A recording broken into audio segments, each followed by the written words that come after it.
हरि ओम तत्सत् श्रीमते रामचंद्राय नमः। ओम नमः परमहंसास्वादित चरण कमल चिन्मकरंदाय भक्तजनमानस निवासाय श्री रामचंद्राय वाञ्छाकल्पतरुभ्यश्च कृपा सिन्धुभ्य एव च पतितानां पावनेभ्यो श्री वैष्णवेभ्यो नमो नमः। भक्त भक्ति भगवंत गुरु चतुर्नाम बपुएक, इनके पद वंदन किए नासत विघ्न अनेक। हरिशरणं भक्तवांछा कल्पतरु भक्तवत्सल शरणागत वत्सल दीनबंधु दया सिंधु कृपा सिंधु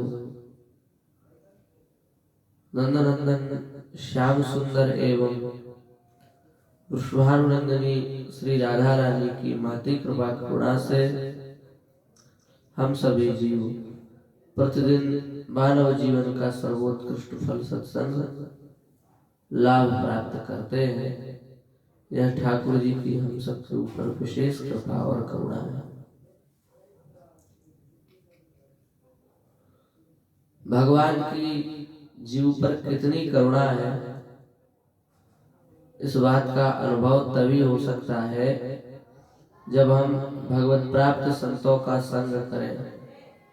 उनके आशीर्वाद से, उनकी कृपा से, उनके चरण रज का आश्रय लेने से हमें इस बात का बोध हो जाएगा कि हमारे ऊपर भगवान की कितनी कृपा है। जब जीव पर भगवान की अहेतुकी कृपा होती है तब जीव को मनुष्य शरीर प्राप्त होता है। मानव जीवन का लक्ष्य भगवान को प्राप्त करना है। संसार के भोग पदार्थों को भोगना यह मानव जीवन का लक्ष्य नहीं है और न ही इसमें मानव जीवन की उपलब्धि है। संसार के जितने भी भोग पदार्थ हैं, जितने भी भोग पदार्थों को तृप्त करने भोगने वाले जितने भी विषय हैं, उनको भोगने के लिए मनुष्य शरीर प्राप्त हुआ। जो जीव ऐसा करते हैं, अर्थात मनुष्य शरीर प्राप्त करने के बाद भी भोगों में ही रचे पचे रह जाते हैं, वे मानो अमृत का त्याग करके विष का पान करते हैं। इसलिए गोस्वामी जी ने तो कह दिया है, नर तनु पाई विषय मन देहि पलट सुधाते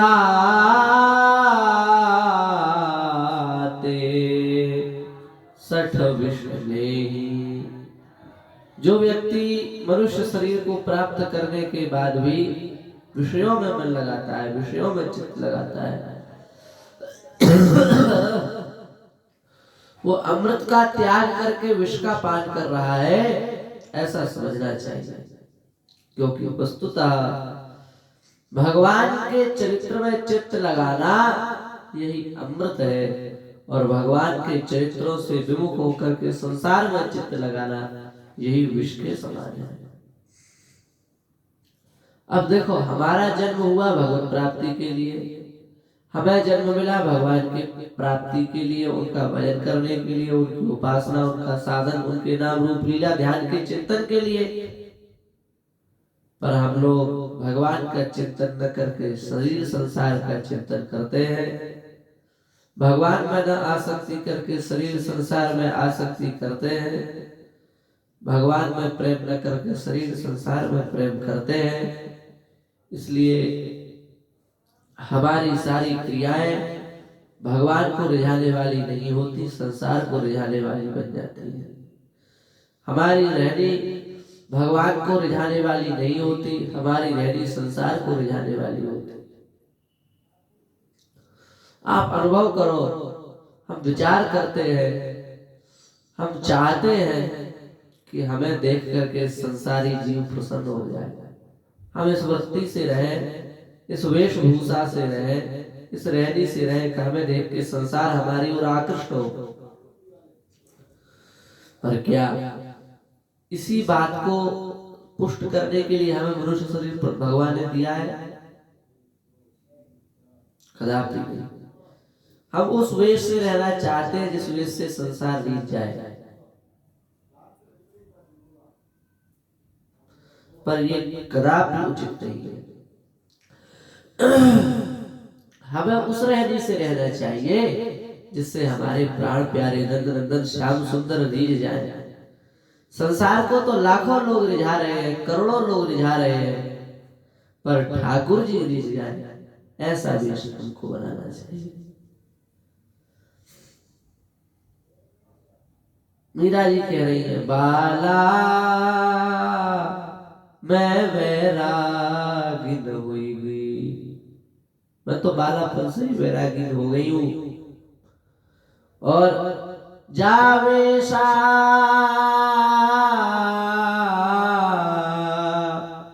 मारे पियरी जय गए, सोई वेश धरूंगी। जिस वेश से हमारे ठाकुर जी को प्रसन्नता प्राप्त हो, जिस वेश से हम ठाकुर जी रीझ जाए, बस हम तो उसी वेश को धरेंगे, और दूसरा वेश बनाने से हमारा प्रयोजन नहीं है। इसलिए महाराज, भक्त संसार को रिझाने के लिए वेश नहीं बनाता, भक्त तो भगवान को रिझाने के लिए वेश बनाता है। और वस्तुतः संसार को रिझाने के लिए जो स्वरूप, जो वेश बनाया जाए, वह वेश नहीं है, वह वेश तो कुवेश है। और भगवान को रिझाने के लिए, ठाकुर जी को रिझाने के लिए, प्रियतम को रिझाने के लिए जो वेश रखा जाए, वह वेश नहीं रह जाता, वह वेश सुवेश बन जाता है। और उस वेश का दर्शन करके प्राणी पवित्र हो जाता है। इसलिए महाराज, साधुओं में देखा होगा विचित्र विचित्र वेश। ये क्यों है? ये साधु लोग क्यों रखते हैं? क्या कारण है? इसका यही कारण है कि बस वे ठाकुर जी जिस वेश से भेजते हैं, बस तदनुकूल वेश ही वे बनाते हैं। इसलिए हनुमान चालीसा में परम संत श्री हनुमान जी के विषय में गोस्वामी जी ने लिख दिया। गोस्वामी जी कह रहे हैं, कंचन वरण विराज सुवेशा, कानन कुंडल कुंचित केशा। हनुमान जी का वर्ण कैसा है? बोले कंचन वर्ण, स्वर्ण शैलाभ देह है श्री हनुमान जी महाराज की। सोने के समान चमकता हुआ उनका विशाल शरीर है। और कैसा है वह शरीर? बोले सुवेशा, श्री हनुमान जी का वे सुवेश है। क्यों? क्योंकि श्री हनुमान जी महाराज संसार की प्रसन्नता के लिए वेश नहीं बनाते, वे तो अपने श्याम सुंदर की प्रसन्नता के लिए वेश बनाते हैं, श्री राघव की प्रसन्नता के लिए वेश बनाते हैं, श्री राम जी की प्रसन्नता के लिए वे वेश बनाते हैं, अयोध्याधिपति की प्रसन्नता के लिए वे वेश बनाते हैं। इसलिए श्री तुलसीदास जी महाराज करें सुवेशा, हनुमान जी का वे सुवेश है। एक बार हनुमान जी महाराज माता श्री विदेह नंदिनी जानकी जी के पास में गए, तो जानकी जी से सहज भाव में ही हनुमान जी महाराज ने पूछा कि माता जी आप अपने मांग में सिंदूर क्यों भर रही हैं। अब क्या बताए सीता जी हनुमान जी महाराज को, बालापन से ही ब्रह्मचारी है हनुमान जी महाराज, विवाह संस्कार नहीं हुआ है, इसलिए महाराज हनुमान जी का न तो विवाह हुआ न इनकी कोई संतान हुई।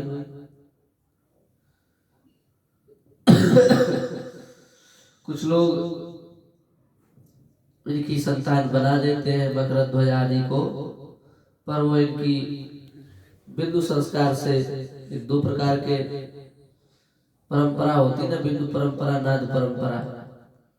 तो साक्षात जो बिंदु परंपरा थी उससे तो उत्पन्न नहीं हुए थे, पसीने की बूंद से जरूर उत्पन्न हो गया था। तो उससे हमारा प्रयोजन नहीं, हम तो यह निवेदन कर रहे हैं कि बाल ब्रह्मचारी है। तो अब मांग में सिंदूर पति सुहागिन स्त्री को भरना चाहिए, क्या समझे हनुमान जी। इसलिए जानकी मैया ने उस हनुमान जी से कहा, उनको समझाने के लिए सीधी भाषा में कि देखो बेटा, इस सिंदूर को मांग में भरने से राघव प्रसन्न हो जाते हैं। अब अयोध्याधिपति महाराज श्री राम प्रसन्न हो जाते हैं।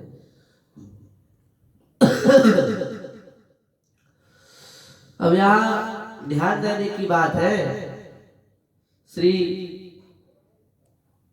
जानकी मैया भगवान का नाम नहीं लेती, क्योंकि पत्नी का धर्म है पति का नाम उसको नहीं लेना चाहिए। इसलिए वे कौशलेश कहती है, ठाकुर जी करुणा निधान कहती है, कौशलेश कहती है, अयोध्याधिपति कहती है। और पति का भी कर्तव्य है कि पत्नी का नाम न ले। आत्मनाम गुरुर नाम नामाति कृपणस्य च श्रेयस कामो न गृहणीया ज्येष्ठापत्य कलत्रयो। कलत्र माने पत्नी, पत्नी का भी नाम नहीं लेना चाहिए। तो महाराज श्री ठाकुर जी भी, श्री राघवेंद्र सरकार भी श्री सीता माता का नाम नहीं लेते, वे उनको विदेह नंदिनी कहते हैं, मैथिली कहते हैं, इत्यादि नामों से भगवान राम माता सीता के लिए संबोधित करते हैं। तो अब महाराज हनुमान जी को बता दिया सीता जी ने कि मांग में सिंदूर भरने से राघवेंद्र सरकार प्रसन्न हो जाते हैं, करुणा निधान भगवान प्रसन्न हो जाते हैं। हनुमान जी तो हनुमान जी भक्त हृदय, भक्त हृदय तो विशुद्ध होता है। छल कपट शून्य जो हृदय होता है उसी को भक्त हृदय कहा जाता है। जिसमें छल कपट हो वो संसारी हृदय हो सकता है, आसुरी हृदय हो सकता है, पर भक्त हृदय तो वही हो सकता है जिसका मन निर्मल हो गया, जिसका अंतःकरण निर्मल हो गया है। क्योंकि जब तक व्यक्ति निर्मल नहीं होता तब तक वह भगवान को प्राप्त तो ठीक है, भगवान के पास तक नहीं पहुंच सकता। भगवान ने स्वयं कहा है, निर्मल मन जन सो मुहि पावा, मोहि कपट छल छिद्र न भावा। भगवान की प्राप्ति निर्मलांतःकरण पुरुष को ही हो सकती है। जिसका मन निर्मल नहीं है, जिसके मन में मैल है, जिसके मन में पाप है, जो आगे कुछ पीछे कुछ और, इधर कुछ उधर कुछ और, सामने कुछ उसके पीछे कुछ और ही भाव रखता है, ऐसा जिसका चित्त होता है वो भगवान के प्रेम की उसको गंध भी नहीं मिलती, सूक्ष्म सूक्ष्म गंध का भी अनुभव उसको अपने जीवन में नहीं होता। जिसका हृदय अत्यंत निर्मल होता है, भगवत प्रेम से भरा हुआ होता है लबालब, वही भगवान का प्रेम, भगवान का स्वरूप प्रकाशित होता है।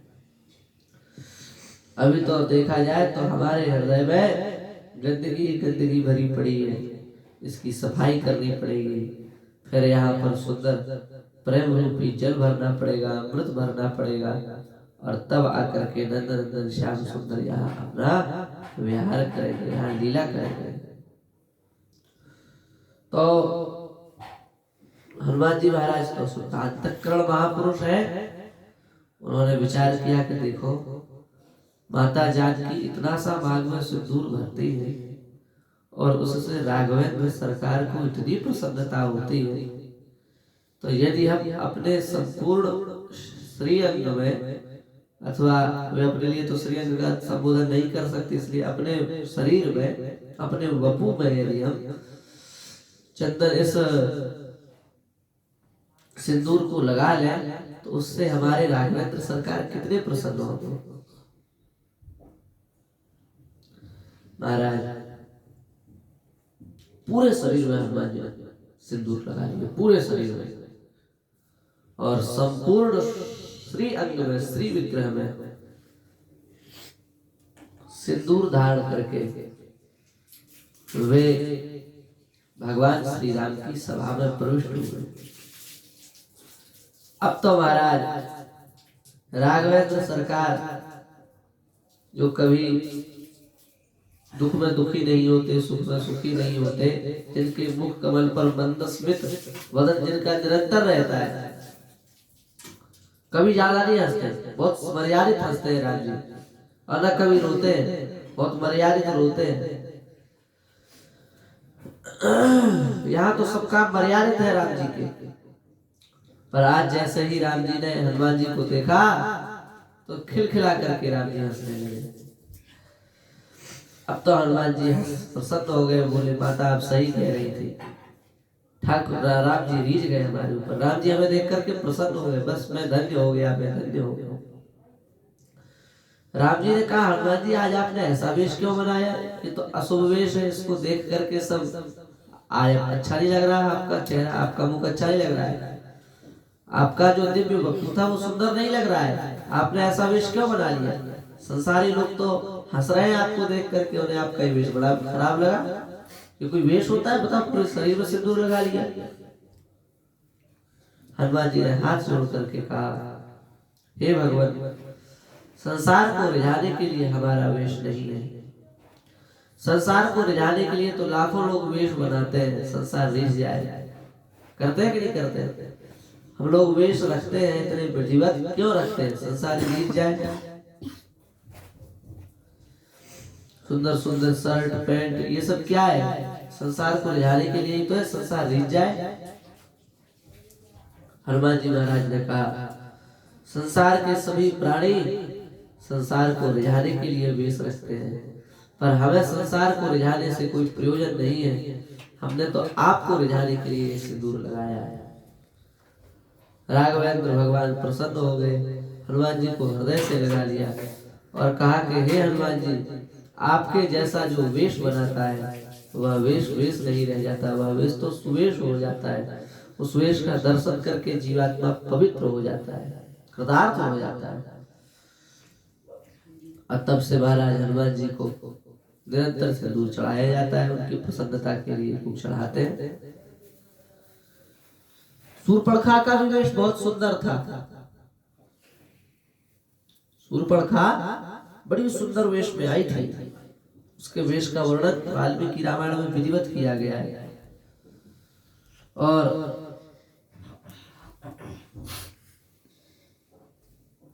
महाराज बहुत सुंदर वेश बना करके आई,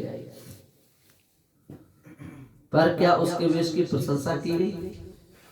वाल्मीकि जी ने प्रशंसा की, गोस्वामी तुलसीदास जी महाराज ने उसके वेश की प्रशंसा की नहीं की, क्योंकि वह वेश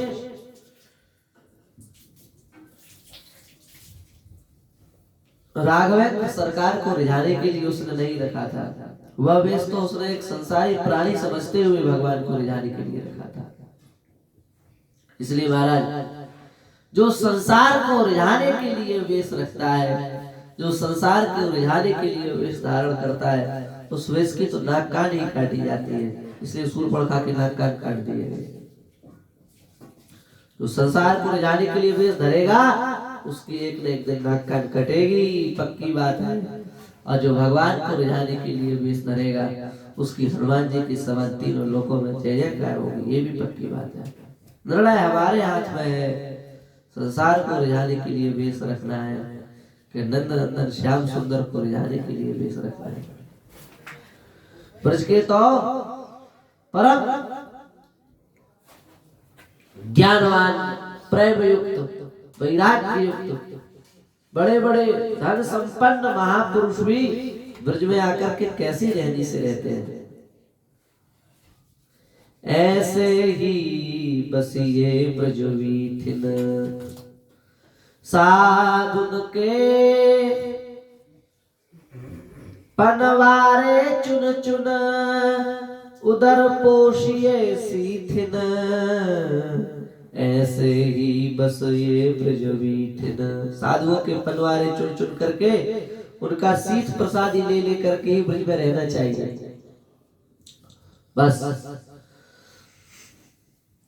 हमारे परम विद्वान श्री प्रबोधानंद जी महाराज ने अपने वृंदावन महिमामृतम में कहा है, भ्रातस्तिष्ठ तले तले विटपिनाम ग्रामेषु भिक्षामट स्वच्छंदम पिब यामुनम जलमलम चीराणि कंथाम कुरु। अरे भाई, कितने भी समृद्ध रहे जाओ, कितने भी धनवान रहे जाओ, कितने भी अमीर हो जाओ, पर जब वृंदावन आना तो ध्यान रखना, भ्रातस्तिष्ठ तले तले विटपिनाम, यहाँ आकर के होटल में मत रहना, यहाँ आकर के बड़े बड़े धर्मशाला कह लो, रेस्टोरेंट कह लो, उनमें मत रहना। कहाँ रहना? बोले तले तले बिटपिना, वृक्षों के नीचे यहाँ निवास करना। वृंदावन में आ जाओ यदि तो, यहाँ इन सबकी कोई आवश्यकता नहीं है। यहाँ तो तले तले बिटपिना, वृक्षों के तल तल में रहो। और चलो आपने कहा तो वृक्षों के नीचे रह करके गुजारा कर लेंगे, पर महाराज भूख लगेगी तो, अरे जिस वृक्ष के नीचे रहोगे वो फल भी तो देता होगा, उसी वृक्ष के फल खा करके पेट भर लेना। अब महाराज ऐसा वृक्ष हुआ जो फल ही नहीं देता हो तो बोले ग्रामेषु भिक्षामट, गांव में जाओ और ब्रज के जो ब्रजवासी हैं उनके द्वारा दी गई जो मधुकरी है, उस मधुकरी को लेकर के अपने उदर को भर लो। ग्रामेषु भिक्षामट, चलो ब्रजवासियों के द्वारा दी गई मधुकरी से पेट तो भर लेंगे, तो प्यास लगी तो स्वच्छंदम पिब यामुनम जलमलम, प्यास लगे तो जो स्वच्छंद यमुना जी का जल प्रवाहित हो रहा है ना, उस जल का पान करो। चीराणि कंथाम कुरु, और ज्यादा अच्छे अच्छे वस्त्र पहनने की आवश्यकता नहीं। चीराणी, कपड़ों को गूंथ गांथ करके उसी की चीरों को जोड़ करके कंथा बना लो और कंथा बना करके अपना जीवन चलाओ। ये है ब्रज की रहनी। इस रहनी से ब्रज के अनेकों संतों ने जीवन यापन किया। ऐसे ऐसे संत महाराज ने हजारों हजारों शिष्य थे, चाहते तो किसी से भी सेवा करवा सकते थे, पर स्वयं अपने आचरण के द्वारा सेवा करके उन्होंने दिखाया कि ठाकुर जी की सेवा कैसे करनी चाहिए। श्री हरिवंश महाप्रभु जिनके इतने शिष्य थे कि वे चाहते तो सब सेवाएं हो जाती, पर राधा रानी की रसोई बनाने के लिए स्वयं लकड़ी इकट्ठी करने के लिए जाया करते थे, स्वयं प्रसाद बनाते थे। और उसी समय श्री हरिराम व्यास जी हरिवंश महाप्रभु के सामने पहुंचे और बोले कि महाराज हमको आपसे कुछ चर्चा करनी है। तो हरिवंश महाप्रभु भोजन बना रहे थे, तो उसको जो पात्र रखा था उसको उतार के रख दिया। बोले कहो क्या कहना चाहते हैं? अरे बोले महाराज कोई बात होती है, आप चाहते हैं तो पात्र उस पर रखा भी रह सकता था, आप हमसे बात भी कर सकते थे। वो चावल का पात्र वो तो हो ही रहा था, आप हमसे बात कर लेते और वो चावल का पात्र तब तक हो जाता, आपने वो क्यों उतार दिया? तब हरिवंश महाप्रभु जी ने कहा आंख उठा करके, अभी तक तो देखा भी नहीं था कि कौन बात करने आया है। जब इतनी बात हरिराम व्यास जी ने कही, हरिराम व्यास जी कोई सामान्य व्यक्ति नहीं है, ओरछा के जो महाराज हैं उनके पुरोहित हैं, भारी भयंकर विद्वान है शास्त्रों के, पूरे भारत को शास्त्रार्थ में पराजित कर चुके हैं हरिराम व्यास जी, ऐसे प्रख्यात विद्वान थे। और वो आए हरिवंश महाप्रभु के सामने, और जब हरिवंश महाप्रभु ने आंख उठा करके देखा और कहा कि देखो व्यास जी, यह जो एक मन बहुत ठौर दिए कहा कहो सचु पाए, जहाँ तहाँ विपत्ति जार, जुवती मन प्रगट पिंगला गाए। मन एक ही है, और यदि इस मन को दो तरफ लगाओगे तो ना तो यही काम सिद्ध हो पाएगा, न वही काम सिद्ध हो पाएगा। जैसे पर पुरुष से प्रेम करने वाली जो वेश्या होती है, उसको एक पति से सुख नहीं मिल पाता, वो तो अनेकों जगह सुख को खोजती है। जैसे दो घोड़ों पर जो सवारी करता है, वो ना तो इसी घोड़े पर रह पाता, ना उसी घोड़े पर रह पाता, वो बीच में गिर जाता है, मर जाता है। उसी प्रकार से यदि हम आपसे बात करेंगे तो केवल आपसे ही बात करेंगे, पर प्रसाद नहीं बना सकते। और यदि प्रसाद बनाएंगे तो फिर प्रसाद ही बनाएंगे, बस फिर हम आपसे बात नहीं करेंगे, और आपसे बात करेंगे तो फिर प्रसाद नहीं बनाएंगे, काम तो हम एक ही करेंगे। महाराज बड़ा दिव्य पद है, उस पद को सुनते ही हरिराम व्यास जी चरणों में लेट गए और कहा कि अब आप बस मत दीक्षा दो, दीक्षा दे दी महाराज। उन्हीं के एक शिष्य थे हरिवंश महाप्रभु के, उन्होंने एक बार ये लकड़ी बीन रहे थे रसोई के लिए, तो कह दिया अरे आप ऐसा काम क्यों करते हैं, आपको ये काम शोभा नहीं देता। बस इतना कहा, वो भी अपने गुरु की प्रसन्नता के लिए कहा था उन्होंने कि हरिवंश महाप्रभु बेचारे बताओ इतने सिद्ध महापुरुषों की लकड़ियां बटोरते घूमते, अच्छा नहीं लगता, अपने गुरु की प्रसन्नता के लिए। पर हरिवंश महाप्रभु जी नाराज हो गए, बोले बताओ तुम राधा रानी की सेवा के लिए हम लकड़ी इकट्ठी कर रहे हैं, उनके लिए तुम कह रहे हो कि आपको शोभा नहीं देता, हम तुम्हारा परित्याग करते हैं। त्याग कर दिया महाराज उन्होंने अपने शिष्य का, और शिष्य भी आजकल जैसे चेला नहीं थे त्याग कर दिया, तो हमारा क्या बिगड़ा, तो जा रहा है। जैसे चेला नहीं थे, कट्टर चेला थे, गुरुजी ने त्याग कर दिया तो जीवन का खेल खत्म, अन्न जल सब छोड़ दिया। अब 3 दिन बाद राधा रानी श्री हरिवंश महाप्रभु के स्वप्न में आई, और स्वप्न में आकर के बोली कि देखो आपने उसका परित्याग कर दिया, ये अच्छा नहीं है। उसने आपके सुख के लिए ही यह बात कही थी कि आपको यह काम शोभा नहीं देता, इसलिए आपको क्रोधित नहीं होना चाहिए, उस जीव को अपना लेना चाहिए। अब तो हरिवंश महाप्रभु उसकी कुटिया पर गए, और कुटिया पर जैसे ही गुरुदेव को आता देखा तो वो शिष्य चरणों में गिर गया और कहा कि हमारे अपराध को क्षमा कर दो, हमसे भूल हो गई, हमने आपके सुख के लिए ऐसी बात कही थी, हमको ये पता नहीं था कि आप रूठ जाएंगे, आपको अच्छा नहीं लगेगा, हे गुरुदेव हमें क्षमा कर दो। हरिवंश महाप्रभु ने हृदय से लगा लिया, अरे बोले तुम क्षमा करने योग्य नहीं हो, तुम तो आदर पाने योग्य हो, तुम्हारा सम्मान तुम्हारे लिए साक्षात श्री राधा रानी ने हमें स्वप्न में दर्शन दिए, तुम साधारण नहीं हो, तुम विलक्षण हो। ये है, तो इसलिए हम निवेदन कर रहे थे कि भगवान की सेवा के लिए ऐसे ऐसे समर्थ महापुरुष भी लगे रहते हैं, बड़ी दीनहीन रहनी से रहते हैं। तो इसी रहनी से श्री हनुमान जी महाराज रहते हैं, इसलिए उनको सुवेशा कहा गया। और शूर्पणखा भी बड़ा सुंदर वेश बना करके आई। हनुमान जी सिंदूर लगाए रखते हैं, पर शूर्पणखा तो बड़ा सुंदर पूरा डेंटिंग पेंटिंग करके आई थी महाराज, फिर भी उसके वेश को सुवेश नहीं कहा गया, उसके वेश को कुवेश कहा गया, और उसके नाक कान काट दिए गए। ले महाराज, इसका मतलब संसार के लिए जो वेश बनावे वो कुवेश है, उसकी नाक कान कटेगी, और भगवान के लिए जो वेश बनावे वो सुवेश है, उसकी सारे संसार में। हनुमान जी की पूजा सारे संसार में हो रही है कि नहीं हो रही है? हनुमान जी को सारे संसार में चूल्हा चढ़ता है कि नहीं चढ़ता है? क्यों चढ़ता है? क्योंकि उससे ठाकुर जी श्री राम जी श्री रघुनाथ जी प्रसन्न होते हैं, उनकी प्रसन्नता होती है।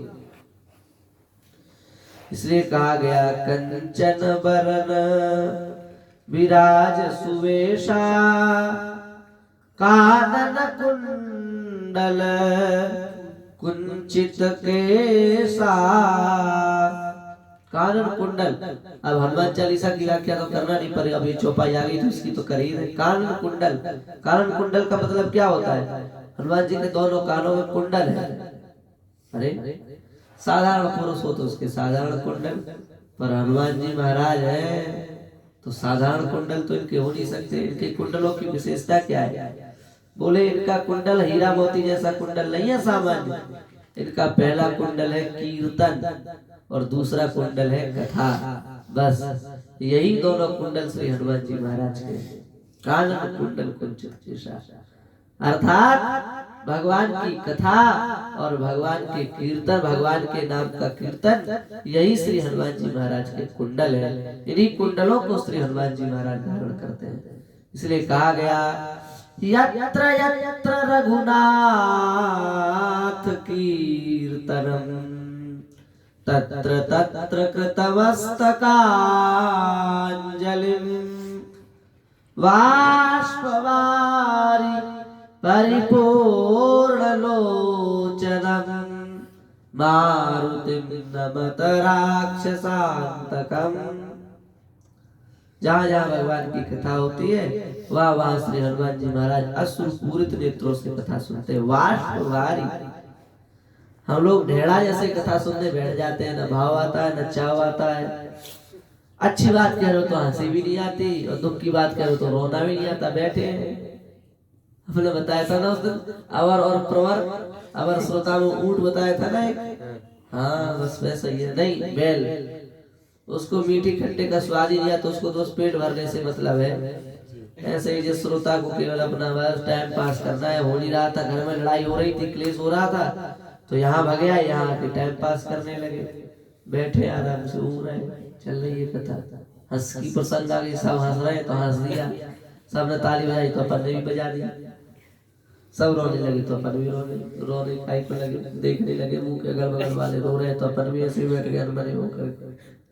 ये है ऐसे नहीं, हनुमान जी महाराज बाष्पवारि परिपूर्ण लोचनम, अपने नेत्रों में अश्रु भर कर के कथा सुनते हैं।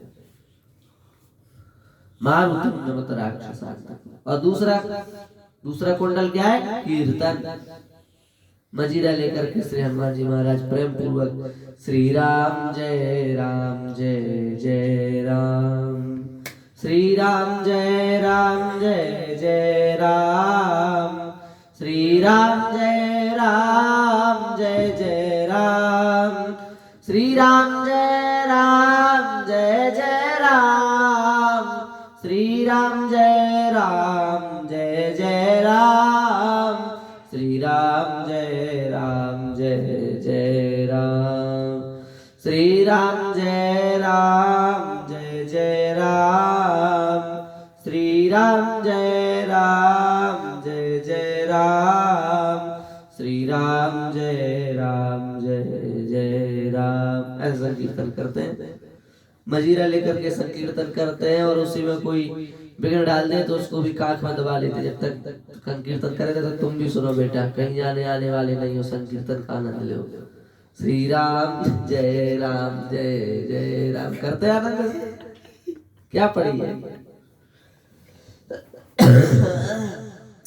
तो निवेदन करने का भाव यह है कि ये कानों के जो कुंडल है ये कीर्तन और कथा ही है, और हम लोगों को भी हनुमान जी के ये दोनों कुंडल धारण करने चाहिए। हमें अपने एक कान में कथा को और दूसरे कान से कीर्तन को सुनना और वाणी से कहना, ये अपने नियम में लाना चाहिए।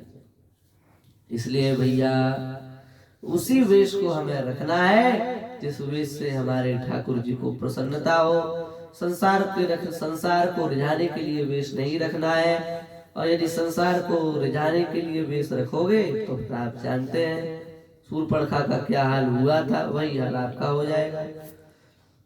जरूरी नहीं है प्रत्यक्ष में ही नाक कान कटे, पर वो नाक कान कट जाते हैं, वो दिखे भली या न दिखे पर वो कट ही जाते हैं, क्योंकि शूर्पणखा के कट गए।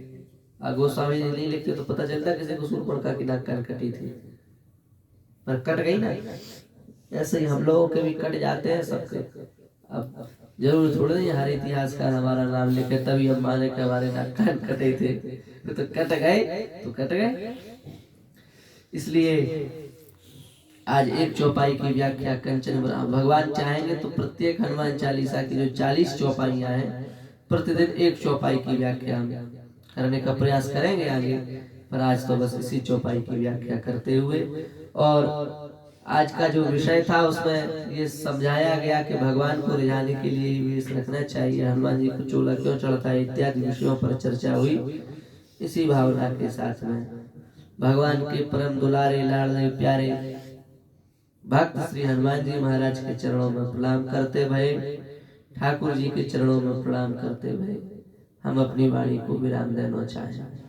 जय जय श्री राधे श्याम।